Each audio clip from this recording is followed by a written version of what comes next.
Hey, welcome to Musings, episode number 380. We are 380. live, and it is November 13th, 10:01 a.m. So, It is. So, Scott, How are you? Good, man. Let's talk some real estate real quick. Real estate. All right. Yeah, knock it out. All right. Team Titans Real Estate. Why? Because you matter. That's right. Even though we utilize the latest in tools and technology to maximize your home buying and selling experience, we never forget at its core, it's a people business. That's right. Go figure. In this day of AI and everything else, we treat you like a human being.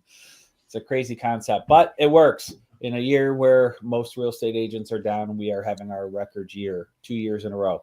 So, and it's because we get a great return from our past clients, referrals from our past clients. And we can't thank them enough. It's been a great year. We're now past the election, which means we typically will see a bump occur here in the next month or so. But I want to talk a little bit about what's projected now. I was reading up on the post-election projections as far as what this means for our economy.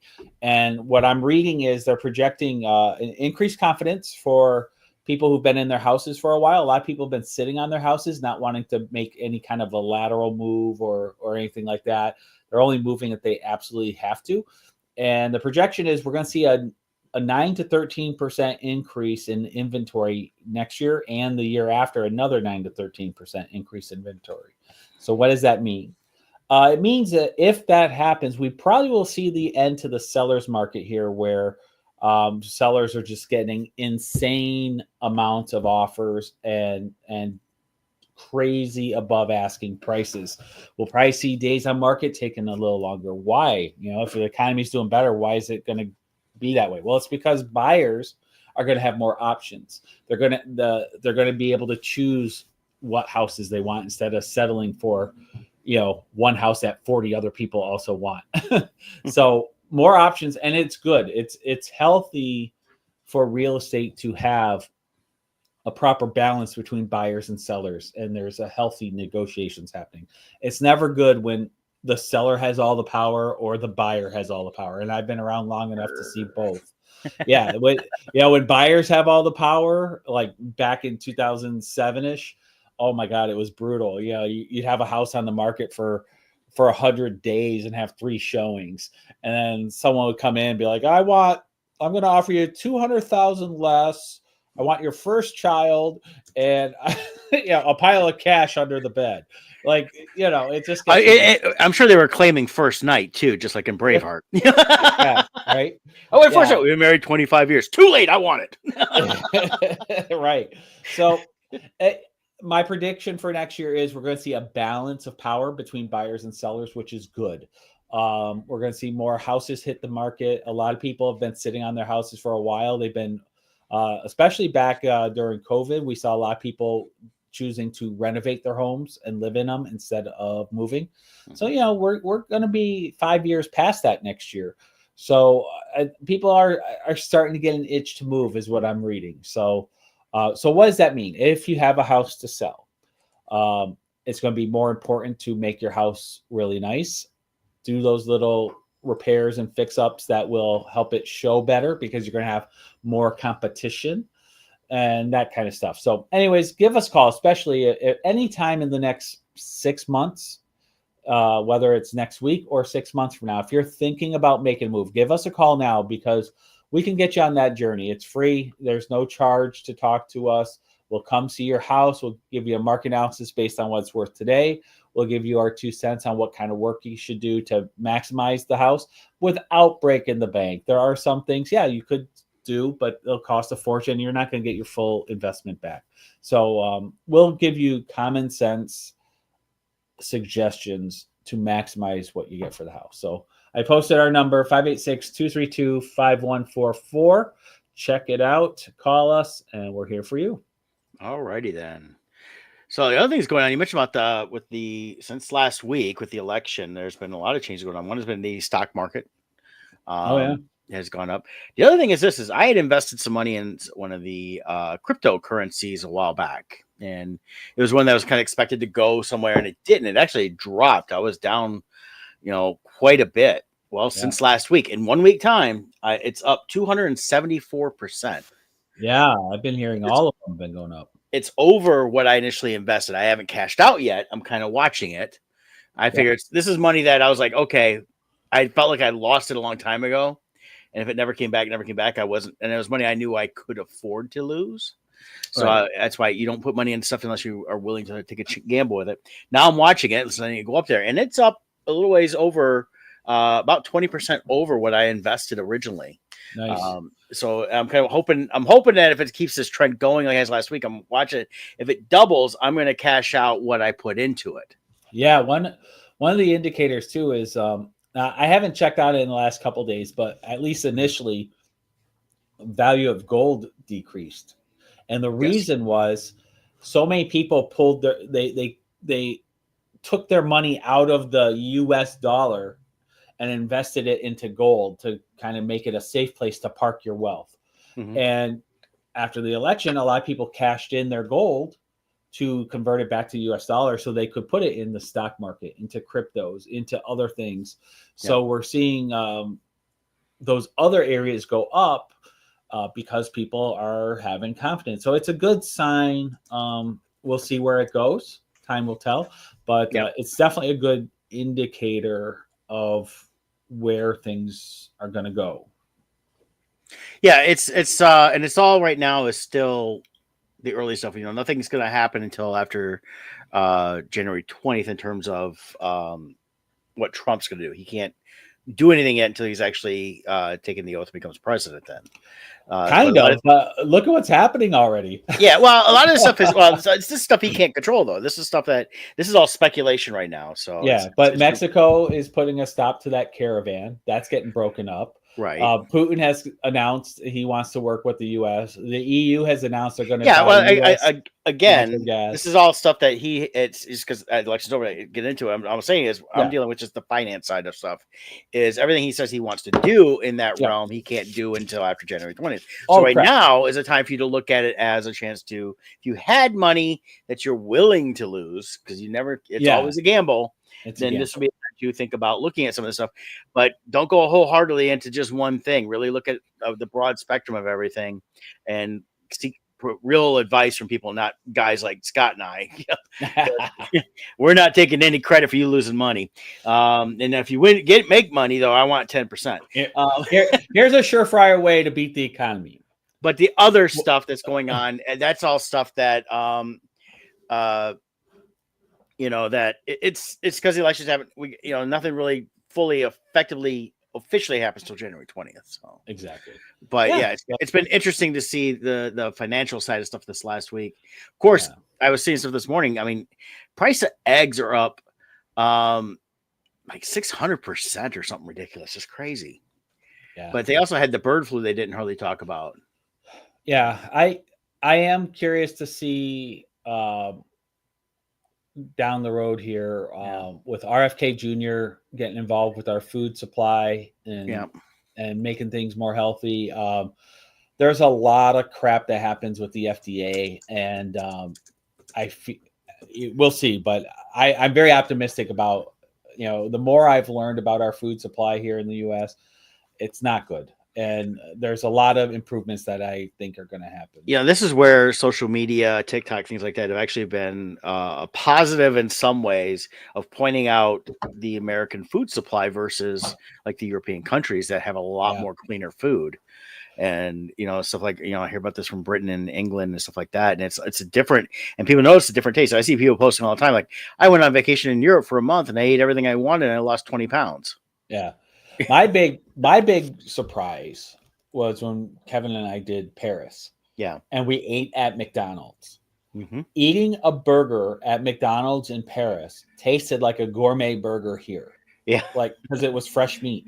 The ketchup tasted like when we would eat at restaurants that may have homemade ketchup that they make, and it's fresh made. Yeah, like it doesn't have all the what it does. It doesn't have 50 ingredients. It has 3 to 5. Everything tasted so fresh and real. And a lot of it is. I know in France, reading about that a little bit.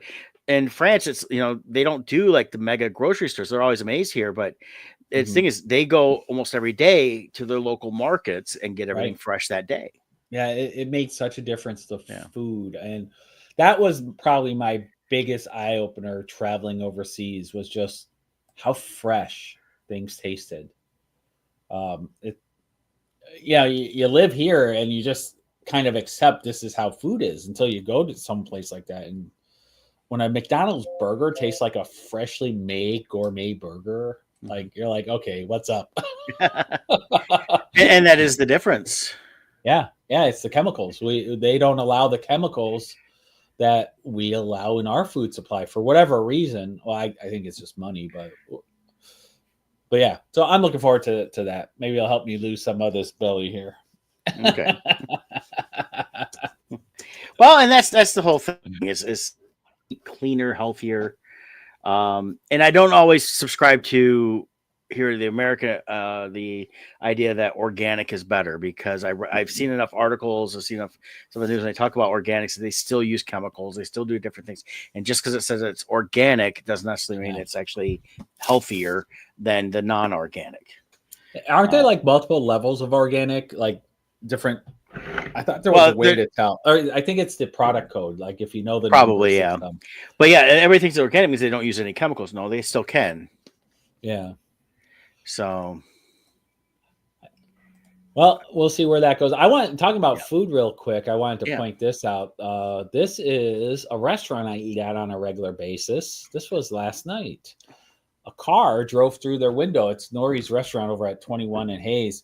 Oh. I actually was supposed to be eating there last night. Well, not supposed to. I was going to. It was a targeted attack. Yeah. Selling too many homes. Buying too many homes. So yesterday, I've been working away on Last Light, and I'll give the update on that in a little bit. But so I just ran out yesterday for lunch. I went to Nori's to eat lunch. Got myself a grilled chicken pita that was delicious. Came back. I was working all day, and then in the evening, I'm like, I'm just gonna go grab a quick bite for dinner. I was gonna go to Nori's again and get an omelet. And I decided, you know what? There's a Leo's right here. I already ate at Nori's today. I'll spread some of the money, and so I went to Leo's instead. And when I was leaving, all these fire trucks and cop cars went by, heading in the direction of Nori's. I obviously didn't realize that's what they were doing. But later on, I saw this, and I was like, "Oh crap! I would have been there when that happened." It sounds like it was a student driver. Okay. His mother was in the passenger seat. I think my guess is he accidentally hit the gas instead of the brake, and then your natural impulse is to, because this isn't a straightaway. It's not like it's this direct line where someone could accidentally drive into it. It's a small. He didn't have much room to accelerate. So my theory is he, out of instinct, pushed harder on the gas, thinking it was the brake, and accelerated further. One of the waitresses were hurt. I'm sorry to hear that. Hopefully it's not that I have a preference, but the owners, it's a husband and wife who own it. Yeah. Nice couple. All the waitresses are great here. But the wife is very pregnant. She's, I'm guessing, 8 months, maybe 7 at the lowest end, 7. So hopefully it wasn't her struck. I haven't heard. I think if it was, that would have been in the article, like a pregnant woman. That would have been big news. They'd have been all over that. That would have made the regular news channels. Yeah. So hopefully it wasn't her. I mean, hopefully whoever it was that got hurt, or one of the waitresses had to be taken to the hospital. It said priority 1. So I don't know if that's like critical. I don't know what that means. Priority 1 injuries to the hospital. So hopefully priority 1 trauma is a patient with life-threatening injuries or illnesses require immediate medical care. So they probably were something's broken. Yeah. So sorry, I hate to hear that. Although if she's pregnant too, if it was her, I could see them out of precaution, doing that too. So we'll see. I hope everyone, I'm praying for everyone there. But yeah, I was going to be there last night. Now, where it went through, I usually sit to the left, so I would have been in front of that window there. You'd have been like, spot. Yeah, right? Seriously, like that would be freaky. You're just sitting there eating, not expecting anything, and all of a sudden, crash. And then you're like, and no, because we got hurt, but it'd be like crash comes through, and if nobody got hurt, you can really make fun of it. But you sit there going, "Oh, hey, waitress, there's a glass in my food now." Yeah, right. So, but no, I hope whoever got hurt is okay. And this season, mine was a priority one when I was in my car accident 18 years ago. So it's a lot of times it's like a broken bone, stuff like that, trauma. They definitely want to get you there as quick as possible to make sure nothing is really worse. So. Yeah, we'll keep them in prayers on that. So yeah, definitely. Hopefully everyone's good. But speaking of food, you got to come out and have breakfast with Mom and I last week. Oh, that was really good. Biscuits and gravy. Biscuits and gravy on Ford Road in Canton, Michigan. They have a location somewhere up near you. I'll have to look them up. They were so delicious. I don't know. I haven't compared them. So it's like Wednesdays I'll have to come up and have breakfast with you up there. But I know there was one up there. I'm looking to see where I can find it because so it was somewhere up. I wanted to say I was thinking Sterling Heights, but I'm probably wrong. Clawson, maybe. Okay, that's not too far. That's kind of close to Main Breakfast Street Club. Yeah, that's kind of close to Breakfast Club where we go. Yeah. So biscuits and gravy in Clawson. I think they're affiliated, but I'm not sure how. I mean, it's the same name. It's just small places, but they have different stuff. It looks like too. Yeah, you go try them. If they're not as good, I'll be like, you sit on a throne of lies. You're not the real biscuits and gravy. Yeah, they got a lot of different stuff. So let me see. One of the things I really liked, and I didn't have it, but I definitely want to try it, is they have a big carafe that warms up the maple syrup. So, it's real maple syrup, you told me. And so you get a serving of hot maple syrup with your pancakes or waffles. Yeah, they got a couple things. Like they have their Country Benedict, it sounds just like the one at the other place in Canton. They have a bunch of their, especially omelets, looks very similar. They said a couple of different things that are different, and maybe it's over there. Like they have a huevos rancheros. I don't remember seeing that. They have a home style corned beef and hash. But yeah, so if I don't really look at their burgers and sandwiches, soups. So I don't do lunch. They always just do breakfast. But they're doing some. It says here spring specials. So I assume they haven't updated their website in a while. But that one's 331 North Main at Clawson. So nice. Similar breakfast lunch type place. So if you go to the contact us page, you can see the picture. They got a giant chicken on the roof. Well, alrighty then. Yeah, that's different. Yeah, I see that now. But yeah, same name, biscuits and gravy. But that's got one I go to is in like a strip mall. This one looks like it might be more of a standalone. Is it the same logo? Let's see. Yeah. They got those pancakes though. Those the ones we looked at, the tiramisu looking pancakes or whatever. Okay. Yeah. So it shows those. I think they're affiliated. So, but yeah. So these pictures look amazing. Ooh, yeah. I'm getting hungry looking at this. I have to go to Clawson. Yeah.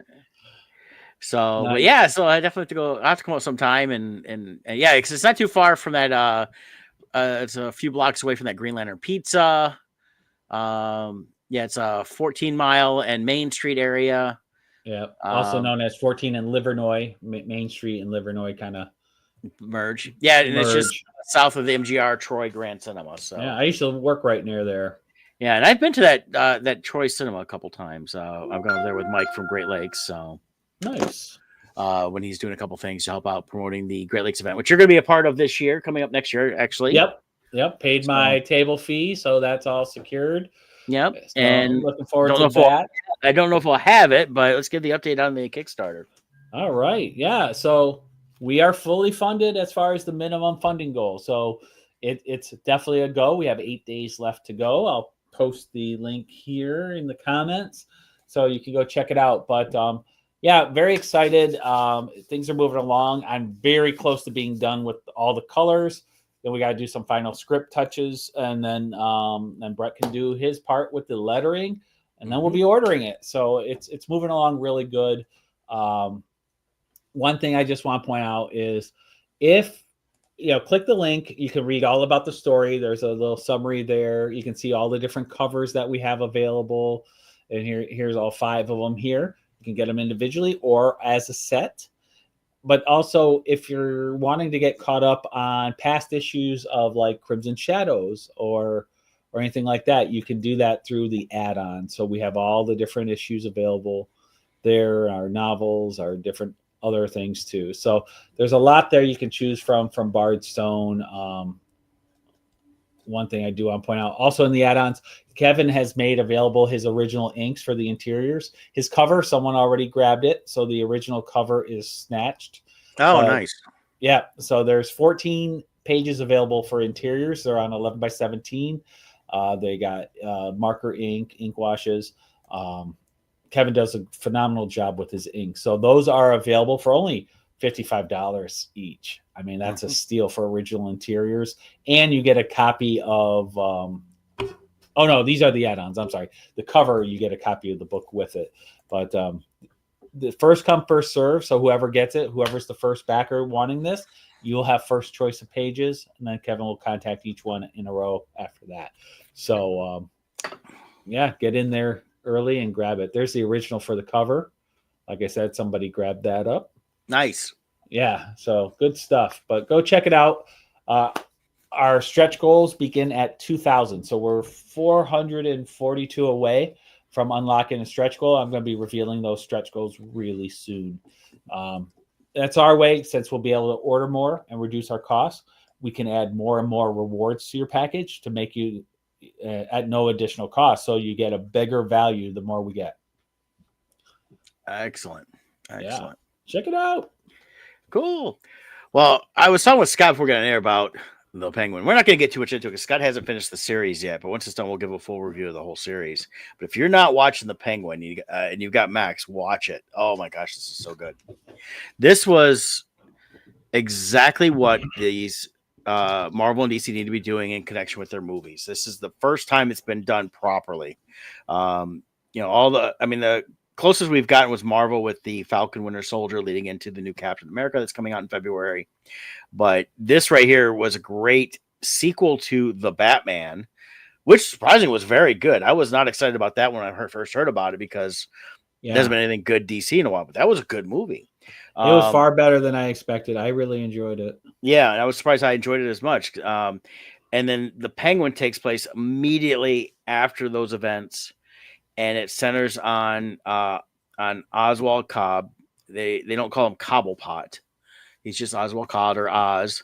The Penguin name though for him, it's a nickname that everybody calls him. They kind of basically to make fun of him the way he walks and everything else because he's got issues with his leg and stuff like that. And they explore that even in the episodes as a child. They talk about it a couple times towards the later episodes. Mm-hmm. But Colin Farrell, oh my gosh, you don't even recognize the guy.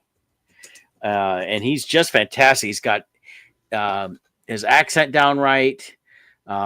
He's got doesn't bleed into his Irish accent at all.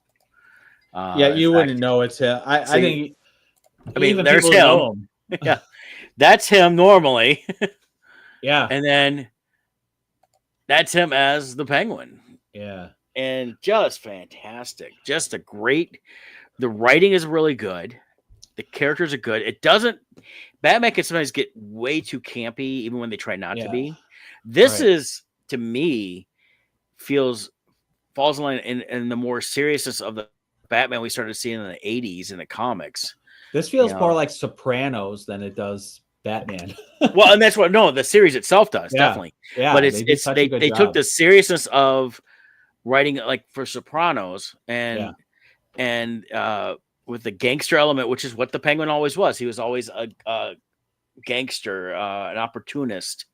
Different ways in that. And the way they got about this is they're not making them. They didn't make him campy. I mean, most people know the Burgess Meredith Penguin. That's kind of the one, and then the Danny DeVito one. This one here, I mean, you learn about his family life. You learn where he comes from, and he's from the area in Gotham. He's from this poor area, and the characters they introduced through this thing, they got great characters, a lot of great actors. Clancy Brown, he's in this, and he's just fantastic. The main antagonist to him is the character Sophia Falcone, played by Kristen Milotti, and she is great. She's just fantastic. And then the kid Victor Renzi Feliz, I like him a lot. Mark Strong's in it as Carmine Falcone. And he's just a great actor, period. So, and you've got a lot of other just people that pop up you recognize as character actors, things like that, like Theo Rossi playing Dr. Julian Rush. So there's like I said, I think it's just top-notch writing. And if there is going to be a second season, I'm going to say it's now, it'll come after the Batman 2 movie. Yeah. But showrunner, last thing on this for you comment, the showrunner did say he'd like to explore other Batman villains in the same way. That'd be great. Mm-hmm. That could be, do each one as its own season, a standalone season, but focus on a different villain. Yes. That way each villain gets a highlight. And then that way the movie can focus on the hero, Batman. Yeah. But we know fully the story, because that's one of the biggest problems with the Batman movies is there's so many villains. Every time they introduce a new villain, half the movie is about the villain, just the origin story and who they are. And then you get very little Batman. So yeah, and the Batman itself, the main villain was the Riddler. And I love the way they handled it in the Batman movie. Yeah. And a lot of ways, actually, the Batman movie reminded me more of it was some of the Batman video games that came out several years ago that were more grittier, that like the Arkham Knights and all that stuff. It felt like those, very gritty, not as over the top on the characterization, but you get some of that there. But like I mentioned, though, the one character through this whole thing that started popping up through these is Dr. Julian Rush. That's the Scarecrow, if you know your Batman. Mm-hmm. And I'm like, if they're setting up, and I can tell they're setting up something within that through these episodes. And I don't think this is a spoiler because they're not saying it directly, but I could see that being something coming out of Batman 2 and going into another series and dealing with him directly, and still be able to tie into the Penguin. Yeah. So since he's already been part of this series now, so I recommend go see it, watch it. Yeah. One thing I was going to comment on is I'm forgetting the character's name, the main female villain there. Sophia. Sophia. The actress, they were talking to her, and she says she feels like she never even met Colin Farrell because almost the entire time she saw him, he was as the Penguin. And when she sees him in real life now, she doesn't even feel like she knows him. Yeah. Because he's so different with all the makeup on. Yeah. Oh yeah. I mean, they did a full body suit on him to the point of, and I didn't really notice it, but I wasn't looking for it. Supposedly they had a certain appendage actually attached to him on the suit when there was a scene where they basically had him stripped down and they were torturing him. Oh. And I didn't notice it, but I wasn't looking for it either. So, but I read an article about it after the fact. I was like, oh, didn't even notice. Speaking of certain appendages, yeah. Okay. I don't have it up to show, but thank God. Not that. There's this ad for these pants. It's called like Bird Box or Bird Dog pants, I think it is. Okay. Oh my God. I thought it was a spoof. It's a real ad. And all their commercials are these guys standing with their leg up and talk about how comfortable these pants are. And you can see a definite shape running down the leg. and they're talking about how comfortable these pants are, and click the link to get your bird dog pants. Oh my God, it's so funny. Well, it's like quite obvious what's I guess if you have the natural gift. Yeah. Oh yeah. And then read the comments in the ad. this is on Facebook. It's all over the place. Yeah. The comments are like, "Well, Grandpa's definitely doing well," and like people are commenting. Then somebody else, they had another guy who also has quite the impression, but all the comments are like, all the women are like, "Bring Grandpa back," because he was much more pronounced. It was like so crazy. Jeez. But there's a couple trailers that have come out too. Do you see Alien Earth has a trailer that came out, and then Disney with D23 has a coming in 2025 kind of snippet where they're teasing what's coming out next year. Okay. So I didn't know if you want to see any of those. Yeah, I haven't watched it yet. So let's Okay. if you got it handy, we can watch Yeah, which it. one do you want to see first? Alien Earth or D23? Let's do the Alien Earth. Okay, let me get that up. Let's see. Alien Earth is here. All right. Here we go. Alien Earth. There's a creature. It's hunting me. Anybody, please copy. If it does, humanity will end. This is Emma, signing off. I'm alone here. It killed everyone. And now, all my crew members are dead.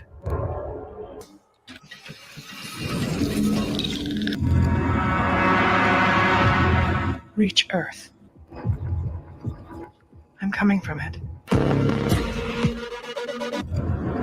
is it doing that? I can't let that creature.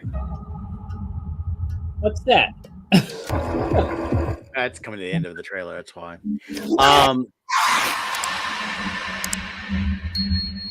So Alien Earth. Yeah, see, that's because you went on this epic. You gotta go back to gotta find the actual studio. I thought it was in the YouTube one. No. But anyways, that gives you a taste of what's coming on Hulu. Yeah, it's a TV series. I looked it up real quick. It's going to be set 3 decades before the events of the 1979 film. So it's a prequel of sorts. FX on Hulu. So it's an FX series. It'll be on Hulu as well. So, but yeah, they that should have been part of the D23 stuff too, because Disney Plus would have that plus the Andor season 2 trailer. Oh, okay. Yeah. I don't think Andor had an official season 2 trailer. I think it's a snippet. From what I could find, it's like 11 seconds from the D23 teaser. Wow. So I don't think it's an official full trailer. But let's see here. Here's the D23. I've got here. I got something here. Do you? Okay. I think it's maybe the D23, but it's coming next year. So make sure. Oh, you got the same thing. Okay, you can run yours. Run mine? Yeah, looks like you got the same thing. And you got the actual Disney site, right? Or IGN? No, this is through MS. Let me see. Watch on YouTube. If I go to watch on YouTube. Here, I'll pull mine up. You got it? Yeah, I got mine. Okay. Yeah, if you got it from Disney, that'll be better. Still IGN, but it's the official trailer. So there we go. I got something coming up. Something kind of big. It just feels like the one. Let's make it worth it. Excellent. Sometimes your work family is closer to you than your family.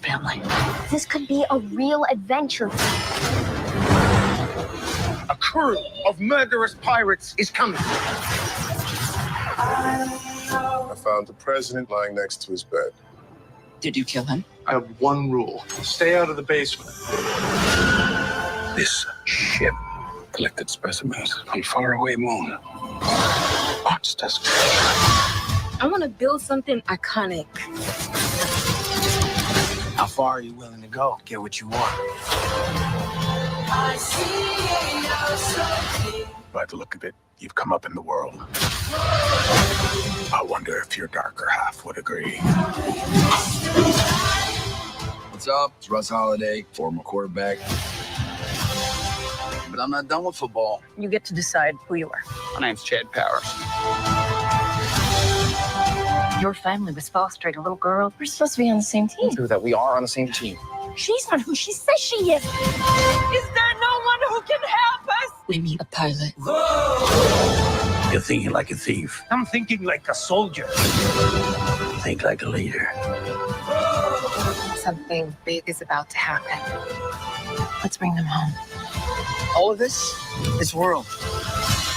Everything's changed.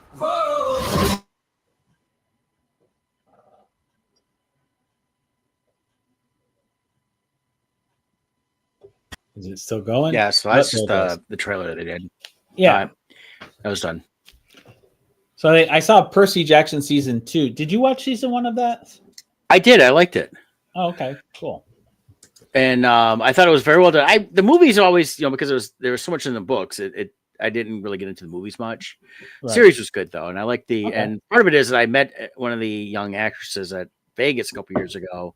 She was there with her mom, and she was in one of the episodes, and she played a bully girl against Percy, and so I was like, oh, I know who she is. I met her, took a picture with her. So,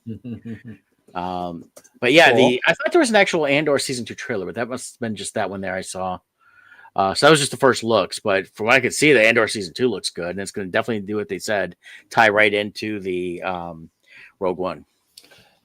So they show him, looks like he's stealing a TIE interceptor. Now, based on my, who knows what's canon anymore since they got rid of the other stuff, but the TIE interceptors came out just before Return of the Jedi in the canon from my memory.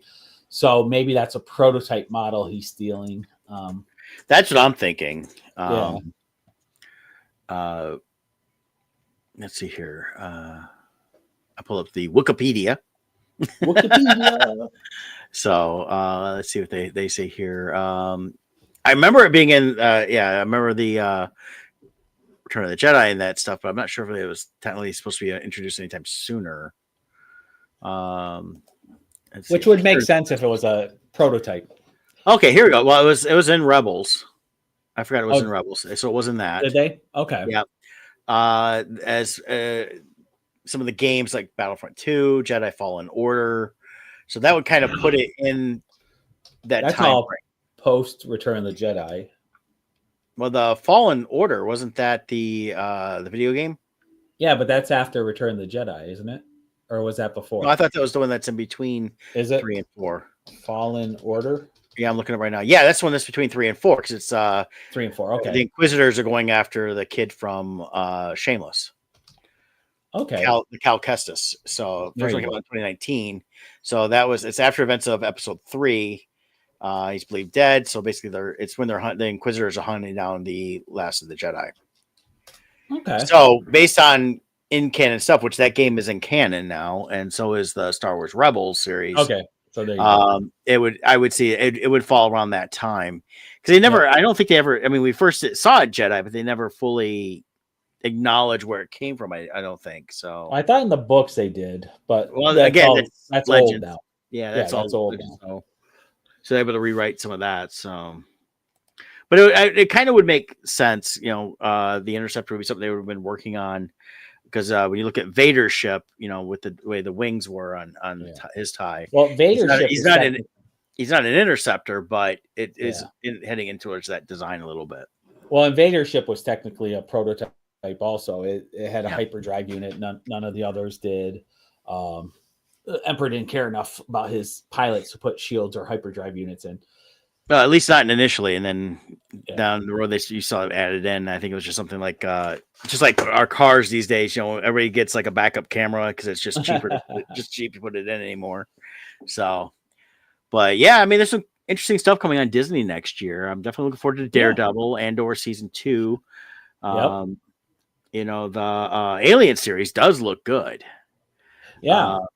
And I like how it's tying in as a prequel. So it sounds like they're kind of explaining why they knew to go to that planet in the movie Alien, which they never fully addressed in any of the movies. I mean, it's been hinted at, or so we kind of knew, or this or that.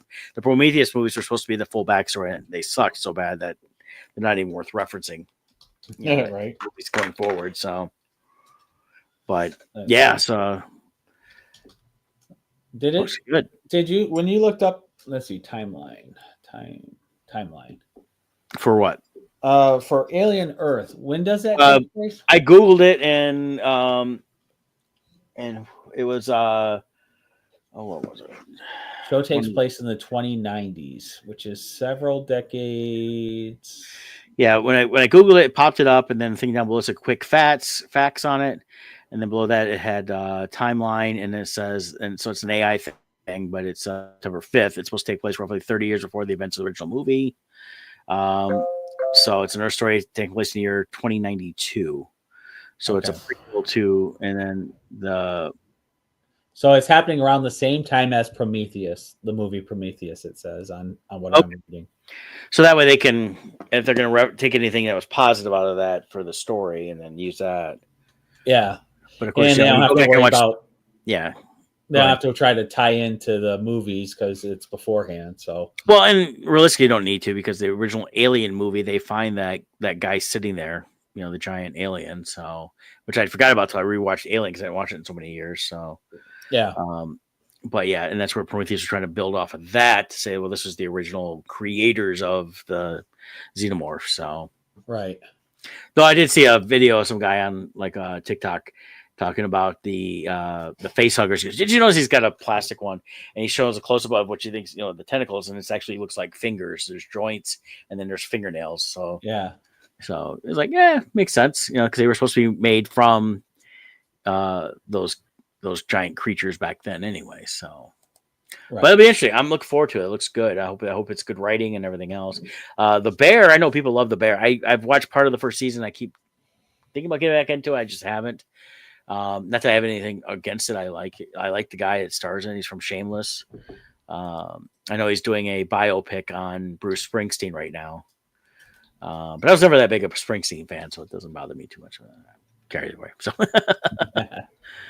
So, but yeah. So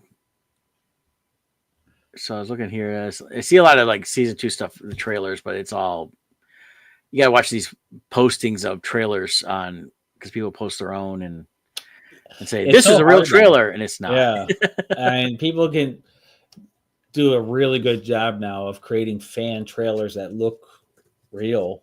Yeah, well, they use so much different footage and then splice it together, and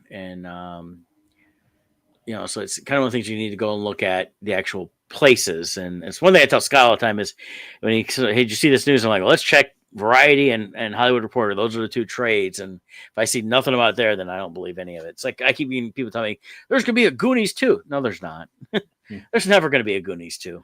And if they do another Goonies, they need to almost just reboot the whole thing. Because I don't care to see the Goonies 40 something years later as old guys, running around or whatever. Especially the way, they're all like, we wouldn't care. And I can tell. Yeah. Yeah, Goonies would be... It's that whole... Part of the problem with something like Goonies to redo is the nostalgia that you had seeing it as a child isn't going to carry over. So it's going to be very hard to capture that lightning in the bottle, that over time there's this affection that as a fan you've come to. There's a comfort, almost like comfort food, to see it. And, it's all the things that were going on in your life at that time coinciding with the experience of watching it. You're not going to get it again. No. So... And I think that if they try to reboot it, it's like a lot of things. When they try to reboot it, it won't go over as well, because with political correctness and everything else, and they're trying to, we can't say certain things. Like, go back and look where they were. It wasn't about they weren't incorrect. They weren't being racist or anything else, but they're like, you don't want these kids swearing anymore. It's like, that's kind of how we were back then, Yeah. So, and if they did a Goonies in today's world, they might be like, oh, look, I got a thing on here. We know where to find One-Eyed Willie. Okay, let's go find that. And, it's the whole thing of no technology, that they did everything on their own. Well, if it was realistic to today's kids, it would be they'd be sitting on their butt at their house and they would just send a drone to go find the ship. Yeah. And they'd watch it from their screen, be like, oh, yep. Okay, that was fun. What do we do now? Yeah. And in some ways, the only real sequel would be what happened to the ship. You know, go to, you know, follow, you know, the what happened when where they end up at. Realistically, most likely they sent out Coast Guard and they intercepted the ship because it wasn't going to get far. Yeah. Well, I think the ship was found by Peter Parker there. Tom, what's his last name? In his Uncharted movie, they found the pirate ship in the hole and then lifted it. So I think he found One-Eye Willie's ship and took it. There you go. Which is funny that the name of the pirate was One-Eye Willie, and nobody had a problem with that. Well, I think because the older studio executives at the time weren't hip to. Oh no, they were hip. They knew. They were all like, "Oh yeah, this will be hilarious." Parents standards were different too. It's those inside jokes were allowed more. It's funny because this younger generation thinks they're so modern, hip, and they're more restrictive than ever. Yeah, you go back and watch even like the old network shows. I watch on a lot of reruns now. I watch on Three's Company and these different shows, and they were the stuff they got away with. They wouldn't allow now. No. It's like, it's funny. They think they're so much more cooler than us, but they're restrictive on everything now. Well, and the thing is that they see so much on their TikToks and other videos that is not safe for work that, and something like, yeah, we see that all the time. And that stuff. It's like, for us, it was like when we saw movies and a lot of times like the kids movies in the 80s were like, yeah, we were kind of like that with our buddies running around having adventures. We all wanted to have that Goonie adventure even before the Goonies came out. Yeah. And things like that. But it's just, when you got your buddies and you're playing, you're creating your environment, basically. You got your bikes, you got this, whatever you lived at, that became your magical place to be. Well, and I think that's why you can't do a movie like that anymore. It's because today's kids don't do anything. I think it's hard to do a movie like that now. The closest you have is set today, yeah. But even then, that's set in the 80s.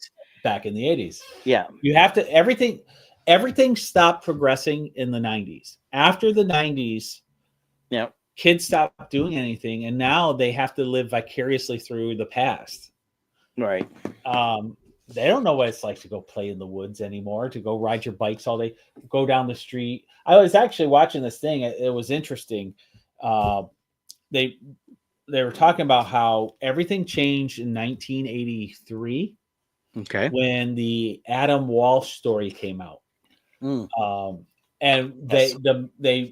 that all happened, and after that, parents started being afraid and to let their kids wander, and that in 84 is when the term play date started, and parents started getting involved with organizing their children's playtime and locations, and then they started hovering because the kidnapping craze, the fear was all over the place. And so parents started restricting how much their kids could just go out and play. So prior to 84, we just went out, Yeah, well, at that point, I was turning 13 in 84. Right. So I was already now we were getting old enough to that we could still go outside and play. But if you were a 5-year-old, a 6-year-old in the mid to late 80s, your parents wouldn't let you go out. I mean, or not leave the yard. Yes, where we could see you. Yeah, like for me, even watching. I have an elementary school right at the end of my street. And I'm guilty of this too. I walked my daughter to school every day. Not that I was afraid of her something happening. It's just that's what I did. Because it's like right down the street. It was time with her. And I always see all the parents walking their kids. Mm-hmm. When I was in 2nd grade, my school was 2 miles away across multiple busy intersections. Uphill in the snow. Yeah, we walked to school every day with our friends. We walked as a pack. There was no crossing guards. We had to wait for the red light, and we crossed ourselves. Yeah, and we would walk all the time, and all the kids, like you would never see a parent on the whole path to school. And now kids don't do that. No, And it's I see this when I'm out working because I go by schools all the time and into the neighborhoods, especially in Ann Arbor, and I'll see the parents doing two things. They're either walking their kids if they live close enough to walk, or they almost drive exclusively. I mean, they have busing, but gosh, but even the buses, with the kids, amount of people that are driving and picking up their kids every day. but even the buses, the bus stops, kids don't walk to and from the bus stop anymore. There'll be 20 cars all parked at the bus stop. Yeah. And the second their kid gets off, the parent is picking them up and driving them 5 houses away. It's like, why are you driving? You're right there, your house. Like, and then in the morning, all these cars are parked. God forbid a child stands outside if it's 60 degrees out. They're all running their cars. Everyone's warm. I mean, there's interaction that happens between children at those bus stops. You talk, you have fun, you learn to wait. Like, none of that happens anymore. It's just odd. Just to tie it back to what we were talking about. So the Adam Walsh thing, that was big. Yeah.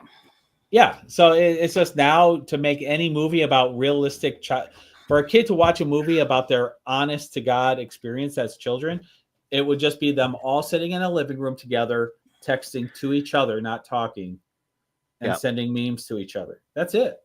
Yeah. Don't get it. Yeah. Yeah, that's what it says. But yeah. So yeah, that's why all these series, they have cell phones. Mm-hmm. So it's all these movies. Everything is like I haven't watched it. This one movie popped up on I think Netflix or something. One of those flip through trying to find a movie to watch and the other day and didn't watch anything. Ended up just shutting it off because I was kind of tired anyways. But it's like some girl wakes up and she gets transferred back to like 1999. I'm like, yeah, you have to go back that far, to get less technology. I mean, the kids were getting on the computers themselves at home in the late 90s. And you had some of the texting on the computers. That way, it had to be physically on a computer. Yeah. But the physical texting on phones, everything else, took off in the mid-90s, especially with the adventation of our smartphones. I mean, I remember when kids started getting because I was selling phones in the early 2000s, and at the time, texting was new, and they were doing some of that. And then texting, remember, it was you had the flip phones, and you had to like push one number 4 times to get the letter E and another letter. So it took you 10 minutes to type a simple. Well, there was oh gosh, what was the one? It was the one that Paris Hilton used all the time, and they T-Mobile was really big on that in the early 2000s. Was like a Sidewinder thing, and it had a full keyboard, and it was a phone, but it was really designed for all the texting and all that. The Blackberries really were Blackberries then. Yeah, Blackberries took off on the adult side more than kid side. Kid side got the I want to say it was a Nokia, like a Sidewinder or something like that, I think it was called. And that's what it took off for the general public. Most business people went to the Blackberry because besides texting, it had email capability, which was huge. I had a lot of them had Palm Pilots before that. Yeah, I got the Blackberry smartphone back in the day. And it had a full keyboard right on it, so I could type, but I had access to the internet, and that was like really cool. Yeah. And it had real buttons, which I like. I hate these flat buttons that smart screens have now, but it had real buttons. And I could type fast, but the BlackBerry kind of missed the boat. They didn't update the way everybody else did. The two that Palm Pilot did come out with a smartphone. But they didn't do it right. Palm Pilot, the technology itself was getting way outdated as people were buying Palm Pilots. Those were basically little tablets. Yep. And then you could hook it up to the internet and download everything to it and upload and. Yeah, and that was like a glorified. Remember the old Franklin planners? Well, that's what it was. Yeah, which people still use those. There's a lot of people still use a physical planner. Yeah. Which I don't blame. I mean, if I had a need for a lot to keep track, I'd probably want more of I'd probably try to integrate both, but I would use I'd put stuff into my digital calendar for reminders, but I'd want to have a physical planner. I used to have one when I did sales and stuff like that, because I didn't want to have to worry about trying to find internet. And this was even in days of having, like a BlackBerry where I can kind of get on, but if you didn't have signal, you got nothing. And I didn't like to take a chance of not having that physical side. I mean, I'm still that kind of guy. I want physical stuff versus all digital. Yeah. But I don't even know if they still have the Franklin Planner stores, but they were huge. Oh yeah, they had whole classes and systems and. Oh yeah, there's still one around here. I think. Let's see here. They still list them on. They have the website still. People, because again, people still use. Again, having the old analog physical version of it is still the way to go. And they sell tons of their binders were the big deal. They're expensive, everything else. But I used to have some of those that would, I had one like that. I keep everything I needed so I could easily reference to it. And it was definitely, I think still a good thing if you have that need for it. And I'm seeing even some younger people that get a planner every year. I see some of them with it here and there because they don't want to trust the phone. And if like something happens to your phone or whatever else, or they, someone grabs your phone, starts flipping through it, they aren't going to mess with your stuff. Because you physically write it down, they can't take it away. So, but no, the Franklin Planner stores. I used to go to those every year for a long time. So, definitely. But yeah, let's see here. I don't know where there's an actual store anymore. There's one in Utah. They used to have in all the malls, so that might be like the only one. So, but so they do it online. So, because again, it has changed quite a bit. So, and I'm sure they've got a lot of stuff to tie in technology with that physical side of it as well. So, yeah, I'm sure you'd have to. Yeah, I mean, it's all the way to go. It all depends what you need. But if I had a serious need for stuff, I would still want more physical. I mean, it shows everybody's like the business cards. Oh, just have this thing and have them scan it. They got it on their phone now. I still want to. I mean, I still keep my business card book. Mm-hmm. So, because I want to, in case you can't. I mean, stuff on phones disappears all the time. So, for sure. Well, yeah. Other than that, I'll just pop up Last Light one more time here. Yeah. So, post the link in the comments. So, go check it out. We have 8 days left. Don't wait for the 8 days, though. Get in there. Let's make those stretch goals happen. We want to really maximize the value you get for your rewards by adding a lot of free stuff into your package. So get over there, share it, let people know about it. Whatever you do, it helps us. So check it out. Excellent. So, hey, join us next week. We'll talk some more stuff. Next week is the week before Thanksgiving. So I will not be here on the week of Thanksgiving. I think we're going to take that week off. We usually do. Yeah. So after next week, we'll be gone for 2 weeks, but we'll talk a little Thanksgiving stuff next week probably. And Scott can do his Thanksgiving thing he does every year there, and we'll go from there. So, hey, y'all have a great week, and we'll see you next time. Take care.